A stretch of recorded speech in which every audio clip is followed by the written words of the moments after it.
Okay, good morning, everybody. Here we are. Well, it may not be morning where you are. I know in America it's definitely not morning, it's definitely the opposite of morning. But where I am, it's morning, so that's what I'll go by. I'm really excited. We're going to be looking at Galatians again. And just to give you guys a heads up, it seems we're going through this, quite slowly. But I really believe that Galatians is a foundational book that helps us reflect on the foundational issues around grace.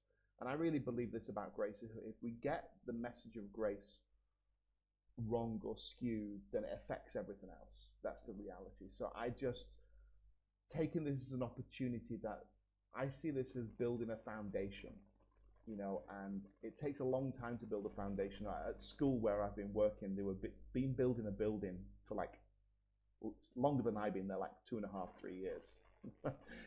And for ages there was just nothing. There was just there was just ground, and there wasn't really anything happening.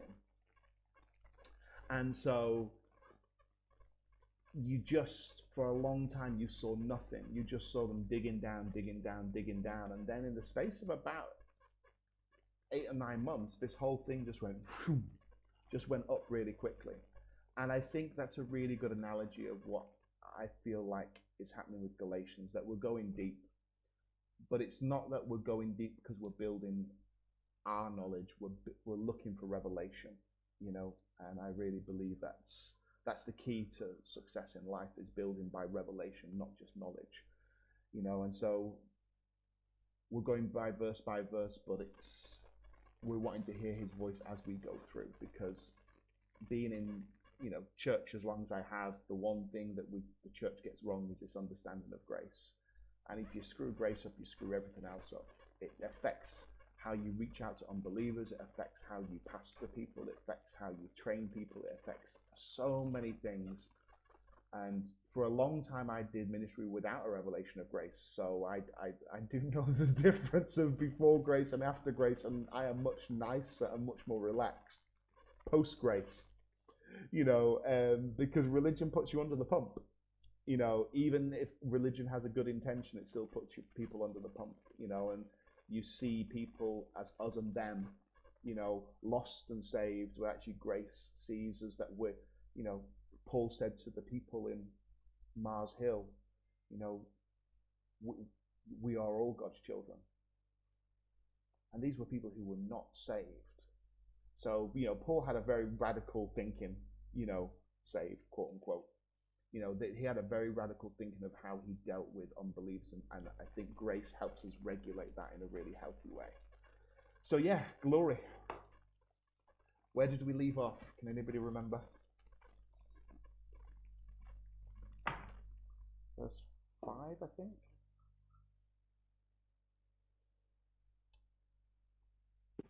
It was Galatians 5:3 as the last verse that I wrote down before it went into repentance. 5. Well, we were on chapter 2, weren't we? As our verse 5. Yes. Verse 5. Yes. Sorry. Yes. You referenced chapter 5, I but yes. 5:3. Yeah. Okay. Cool. So, awesome. Let's just pick up verse 5 of chapter 2. I'm going to read from the Passion Translation today, if you guys don't mind. I've got the Passion Translation here. Where I'm in the middle of getting this translated into Thai, because I know at some point what I'm doing with you guys here, I'm going to do in Thailand with a group over here of bringing Galatians. So we're in the middle of translating Galatians into a grace perspective for the Thais. So that's a really interesting project on the side, because I've got nothing to do and I'm quite bored. Galatians chapter 2 verse 5. But you must know that we did not submit to their religious shackles even for a moment, and that we kept the gospel of grace unadulterated for you. Verse 6. Even the most honored and esteemed among the brothers were not able to add anything to my message. Who they are before men makes no difference to me. This is the tension we picked up earlier, where Paul's like 1 minute he's wanting to know their opinion, the next minute he's like, I don't really care who they are. This is the tension. For God is not impressed by the reputations of men.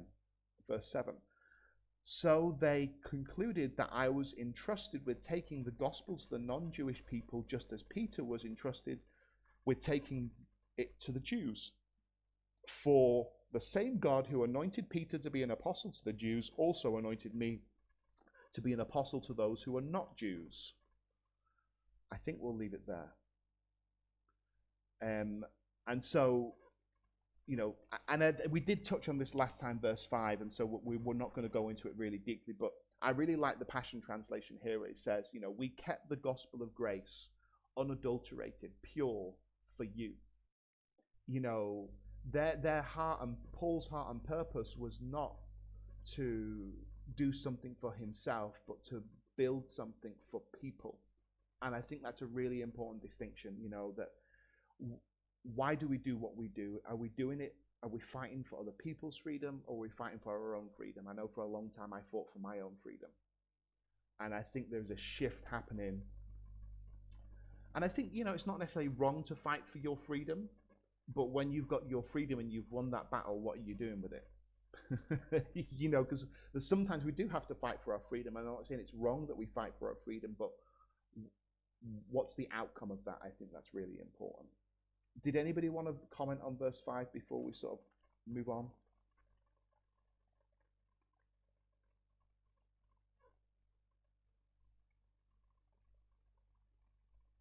No. Okay, cool. So we're dealing here with the gospel of grace and keeping it pure. And he'd gone to Jerusalem to have a consult with the apostles. And he says this in verse 6, even the most esteemed and honored among the brothers were not able to add anything to my message. So this is a really, really important point, that there was no tweaks that they could put in. They go, well, you missed out this, Paul. What about this? That actually they really saw the purity of Paul's message, and they really resonated with it, because that is what Paul brings. He brings a pure message of grace. There's no ginger ale or ice with him. There's no addition, because he was under the law. So he knows the difference between law and grace, because he was so under the law. He's like, I don't want to go back to a halfway house. And I think this is one of the things we have in the church, as we think about grace as a balance between law and grace. But if you add law to grace, you still have law, because law will cancel out the power of grace. And I think that's a really important point. Balance is not freedom and responsibility, and balancing those two things, actually, it's either all grace or it's not. And I think that's a really, really important distinction, that Paul knew what it was like to be under the law. And he talks about this later in chapter 2, which we'll get to, but we'll reference it now, that, he knew that also, if I keep one part of the law, I have to keep all of it. I can't pick and choose which bits of the law I like. So if you're going to start keeping the Jewish feasts, as some Christians do, okay, now you have to keep all the law. So if you're going to keep Shabbat, and you're going to keep Passover, and you're going to keep the Feast of Booths, like I know some Christians do, okay, well, time to get your Hanukkah out and go to synagogue. Because if you're going to keep one part of the law, you have to keep all of the law. You cannot decide, I like this bit, but I don't like this bit.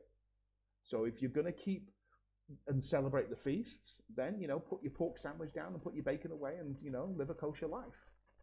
Don't eat shellfish anymore. If you're gonna, men, don't shave your beard. Ladies, don't shave your beards either. That if you're gonna keep the law, you have to keep all of it. And then once we do, we're no longer living under a gospel of grace. We're living under a gospel of performance and a gospel of works. And actually, it's a false gospel, because it's not good news. And so this is when Paul talks about an unadulterated gospel, a pure gospel. That's what he's referring to. And they could not add anything to what Paul was saying. They're like, Paul, you're doing a great job, man. This is a great message. Awesome. But this is what I love about Paul, that he holds so many things in tension. He says, they were not able to add to my message because I asked them, what do you think? But then in the next breath, he's saying, but of course, that makes no difference to me. God's not impressed with their reputations amongst men. Well, Paul, come on, make up your mind. Which is it? And this is what I love about Paul, is that, religion is binary. Religion says it's this or that. But Paul is not in that way. He's like, yeah, God is not impressed with the reputations of men, and neither am I, but you know what? I still want their opinion. Like, I think, like most Christians, if they hold a thing of, I'm not impressed with the reputations of men, then they become quite independent and they just go and do their own thing and they don't really care. But here Paul is modeling something very different and much more nuanced and complicated, is your position before men does not impress me, but I still want to hear what you think. That's mental. That's like, we're not used to that sort of thinking in church. And I know for me growing up, I'm not used to that sort of thinking. It was either this or it's that. But here Paul is bringing a difference. That God is not impressed with the reputations of men. Why is not God impressed with the reputations of men? Because men only see what you show them. People only see what you show them. And so therefore, if you're impressed with somebody, maybe your impression would change if you knew everything about them. But God knows everything about us, and he still holds us in reputation with him. That God's knowledge of us, in good and bad, does not cause God to pull away from us. But unfortunately, with people, once they learn the good and the bad, sometimes they change what they think about us. Because the reputations of men are based on the perceptions of men. But our reputation with God and him is based on his knowledge of us wholly. And I think that's a really, really important distinction there. That's why, God is not impressed with the reputations of men. Because he sees you as you are. And he sees how people hold themselves high above other people in ministry and leadership, and go, I'm the big cheese, I'm the big boss, I'm the apostle. Nobody can teach me how to be an apostle. Really? Really? Are you sure about that? I heard that this week. Somebody said, well, of course, nobody can teach an apostle. The apostle teaches everybody else. Bullshit. Dangerous. It's a really, really dangerous theology. Why? As soon as we elevate ourselves and give ourselves a higher reputation based on what people don't know about us, and we create this reputation, then we have to maintain it. And whatever is built through deception, not telling people the whole truth, then we have to maintain it by deception, and it becomes a very lonely and isolating place. So this is why the reputation and what people think about you really isn't important. People's reputation about me changes based on how well they know me. And sometimes, the closer they, I found in my journey in Thailand particularly, the closer they get to know you, the more they see the nuance, that there's this really great gift of God, but hey, he's got some struggles as well. And I now need to reject you because I see you have struggle and I thought you were perfect. So they had a reputation in mind about me, and I don't hide my struggles. I lay them out there because I've decided I'm going to just be vulnerable. And if my vulnerability causes you to freak out, then that's not my problem. It really is not my problem. I'm sorry you feel like that, and I'm sorry you feel you can't walk in relationship with me. But you know what? Now you have a true estimation of my reputation. Okay, now you can make an informed decision about what you want to do. So the reputations of men, God's not impressed because God sees us as we are. And God's knowledge of our sin and failure doesn't cause God to draw away from us. Does anybody know? Yeah. Yeah, so if so obviously we do know that God is not impressed with man's reputation, and if it's very common sense to ask if we know that people like to, point out their opinions, even if it's their godly opinion or their uh, leadership opinion Yeah. on us. We do know that we don't waste time on such people because they're definitely they're not you know listening to God properly and following His ways. Mm-hmm. But then what curious me and what I want to know is then why does Paul give attention even to them, like you were saying that Paul still wants to listen to their opinion. It's like to me it's like what? Isn't that a waste of time? So why does Paul wants to know? Is it to highlight, to the people that who are listening then that, about the opinions that Yeah. God does not care? It's again, I think we have the best answer I've got is the answer I've given you before about this question. I don't have a better answer than it is the power around. That Paul is not a binary person. That he acknowledges that and there's a lot that we would have to suppose about Paul's motives that he doesn't really tell us. So we have to sort of impress motive where he doesn't really tell us why he holds these two opinions of one, I want to know what the apostles think, but two, their reputation before men does not impress me. That I think sometimes, and I can only reflect on myself, that sometimes the reputations of men cause me not to do what God has told me to do. And actually, that's the wrong way to go about it. That we need to do what God says, and we can still consult with people. But as soon as somebody's reputation causes us to go, well, I'm not going to do what God told me, even though I know God told me, then we're not living in a Pauline way. Paul's way was, I know God's speaking to me. I know God's moving. He's been moving for 14 years. I know this message works, but I'm going to go and consult with these guys. I'm going to build a relationship with these guys. I'm going to see if they can add anything to my message. And there were a variety of reasons that Paul could have done that. He could have done it for making sure the apostles were still preaching what he was preaching and he was not off target. He could have been making sure that the apostles were in agreement so they did not undermine what he was doing.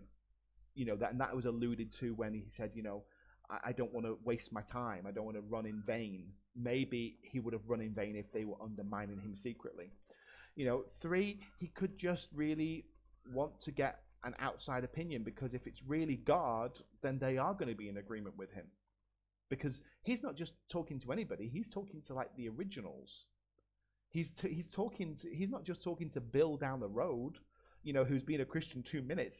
These are the guys who were with Jesus, and they held Jesus, and they ate food with Jesus, and Paul had confidence that if God is speaking to me and God is moving through me, I am not insecure to share it, because I know if they are hearing God, they're going to be in agreement with me.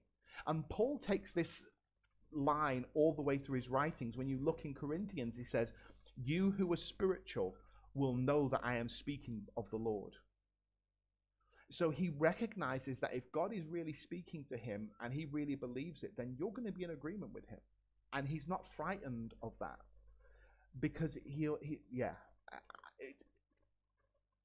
and again, we can only put this personally of why should we consult with people? Well, one, I don't have all the answers. If I think I've got all the answers, then I'm in error. I'm already in massive deception if I think I have all of the answers for everybody. I've got all of the wisdom that I need. That it says in the Proverbs that wisdom is found in safety is found in the multitude of advisors, and I think that's a really, really good place if for us who are walking in revelation and want to walk in ministry, that we have a multitude of voices in our life that will all disagree with each other. That's one of the benefits that I've got in my life right now. I've got, my boardroom, so to speak, of different people that I know will disagree. And when I go and talk with these guys, if I find a common thread, I know God is really speaking really strongly, because these guys wouldn't agree naturally speaking. And I think, having that for us, having that place we can go to, but also then holding what Paul says, even if everybody's in disagreement and I still really think it's God, I still have a responsibility to do what God told me, even if everybody disagrees with me. So, I don't know why Paul did what he did and why he holds those two positions, but I just know he does. And I do know it's healthy to hold those positions of like, okay, I am humble enough to consult with you, but I am also humble enough to God that I am not going to disagree with him when he tells me something to do. Sometimes we have humility to God, but pride before people. Humility to God is, I will listen and do what you say, but sometimes we have the pride that says, but I'm not going to listen to anybody's opinion. I don't give a rip. Well, that's not right. We need humility before God and humility before people, and that actually keeps us it keeps us on track. Because I ain't the Apostle Paul. I ain't been to heaven.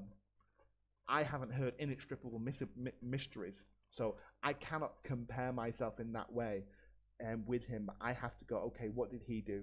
He consulted with people, but he still did what God told him to do. That's what I'm going to do. And that's what I do. Last night I was on a phone call with somebody in the UK and just, getting some opinion and getting some, somebody I really trust. What do you think about this? Getting their insight. Now, I know I can still walk away and do whatever I want, and that person is still going to be there for me. And I think that's the key. Sometimes when we've gone to leaders, I know I felt that, well, they've given me their opinion. If I don't do their opinion, then I'm going to damage the relationship somehow. But actually, that's not a healthy way to be. That people need to be able to come to us as leaders or go to leaders and go, this is what I think. And then leaders present what they think God is saying, but then leave it up to the person to decide. Even if the leader thinks the person is choosing really badly, there still has to be that freedom. And I think, again, when we're coming back to this question, about reputations before men and not caring or caring, it's both. I care and not care about people's opinions. I care because I know God can speak through a multitude of voices. I don't care because sometimes those voices are not going to agree with what God is saying to me, and they're going to give me their opinion. And so I still have to know what is God saying to me. The problem is sometimes when we go and we get a consult because we've got a question and we don't know. And so we're looking for guidance instead of confirmation.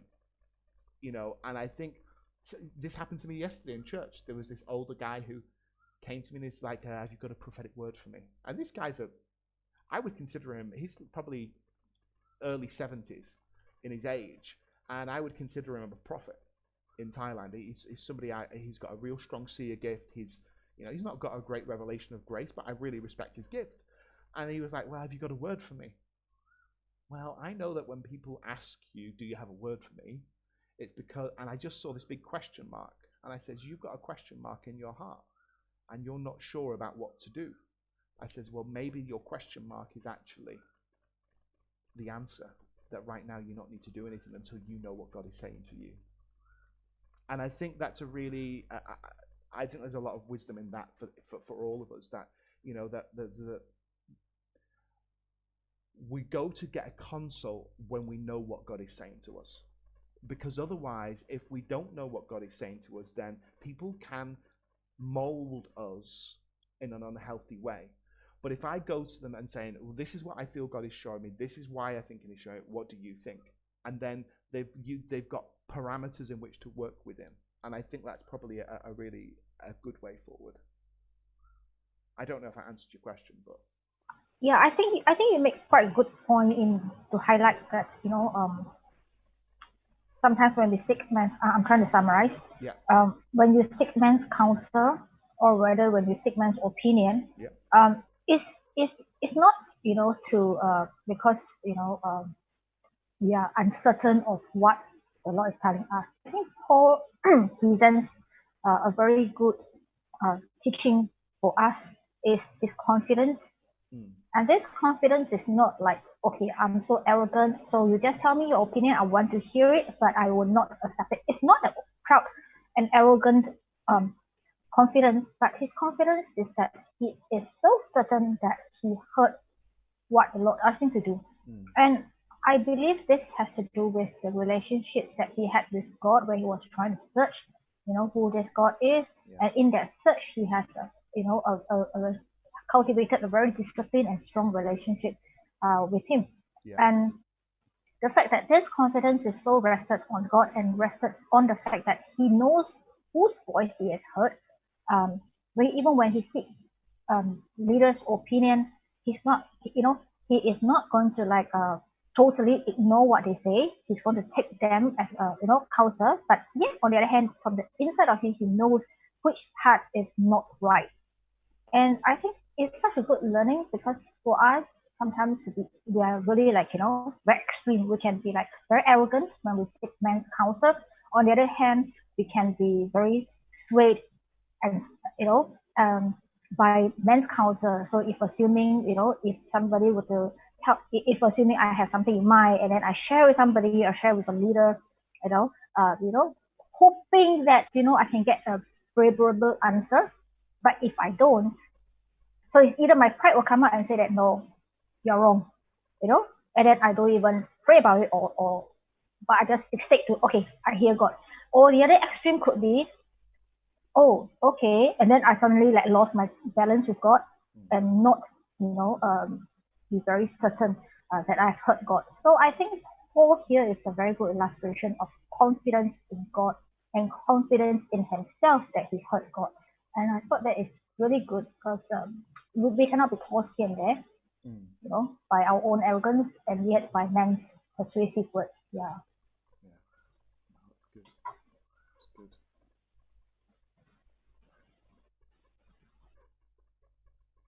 Did anybody else want to comment on that?